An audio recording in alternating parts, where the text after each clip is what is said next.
Ladies and gentlemen, good morning, good afternoon, good evening. I am your host, Data T, and this is my channel, The Good Guys. Guys, today's story comes out of Houston, and the title of this is Man Who Just Left Gun Range Shoots Another Man Who Was Trying to Rob Him. Before we get into this story, if you guys wouldn't mind leaving a like, leaving a comment, subscribe, and let's dive into this video. New tonight, a robbery suspect is in the hospital after police say he was shot trying to pull off what they're calling a gun jugging. The robbery attempt happened along Rampart Street after the suspect had followed the victim from a gun range. Maria Aguilera is live with the story tonight. And Maria, this is the first time we're hearing this term, gun jugging. Yeah, Mia, it is. Now, police are saying that this is the type of crime they do see from time to time when a robber targets something considered high value. Now, here behind me is the gun range where investigators say the victim was leaving. Then less than a mile away from here, he shot one of the suspects during that attempted robbery. Now, HPD says this all happened near Rampart Street and the West Park Tollway around 4 in the afternoon. Investigators say the victim was leaving the gun range when a car followed him and tried to rob him less than a mile away. Police say the suspects grabbed a bag containing guns, but the victim was armed and shot one of the men during the attempted robbery. 2 other suspects ran from...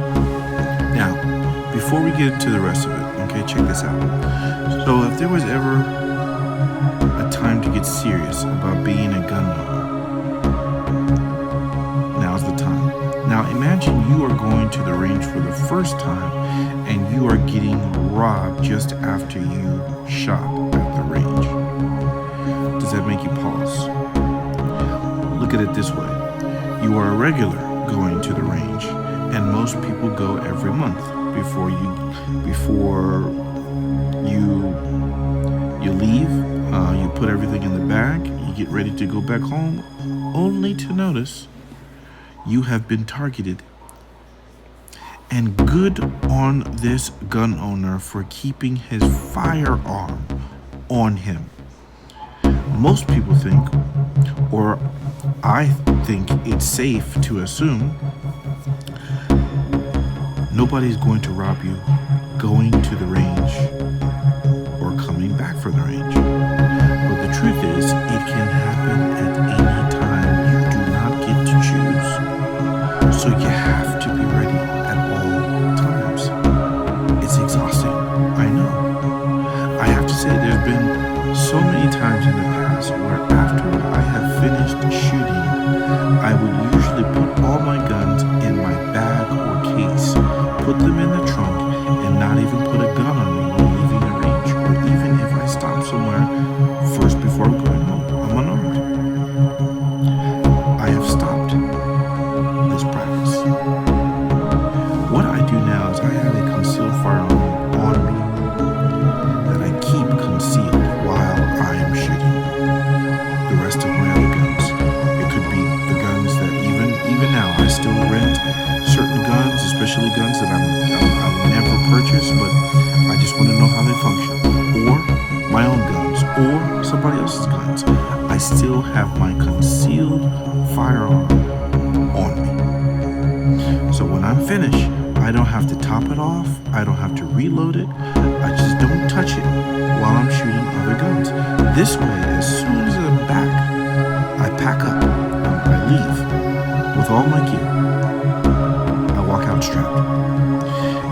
Okay, it sounds like our defendant was very wise after practicing, and it shows.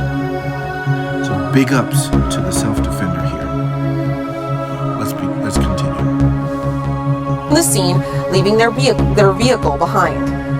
So we encourage people, when you leave a gun store or anything that's high value, a jewelry store, a bank, a gun store, anything that can be a target, to be very cognizant of who's following you. If they follow you out of a parking lot or something, try to take a couple of left turns, see if somebody follows you.